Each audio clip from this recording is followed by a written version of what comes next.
রাজশাহীতে দুর্বৃত্তের হামলায় মহানগর দায়রা জজ আদালতের বিচারক আব্দুর রহমানের ছোট ছেলে তাওসিফ রহমান নিহত হয়েছেন। এই ঘটনায় একজনকে আটক করেছে পুলিশ। বৃহস্পতিবার দুপুরে নগরের ডাবতলা এলাকায় বিচারকের বাড়িতে ঢুকে তাওসিফকে ছুরিকাঘাত করা হয়। হাসপাতালে নেয়ার পথে মৃত্যু হয় তার। বিচারকের স্ত্রী হাসপাতালে চিকিৎসাধীন আছেন। পূর্বশত্রুতার জেরেই এই ঘটনা ঘটেছে বলে প্রাথমিকভাবে ধারণা করছে পুলিশ।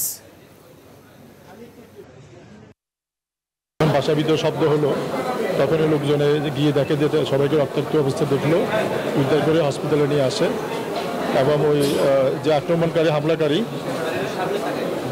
হামলাকারীও আহত অবস্থায় চিকিৎসাধীন আছে, সেও অচেতন। এখন আমরা আসলে বিস্তারিত তথ্যগুলো জানতে হলে তো আমাদেরকে, যেহেতু তারা অচেতন, সেজন্য আমরা এখন এই মুহূর্তে আমরা ওটা জানতে পারছি না।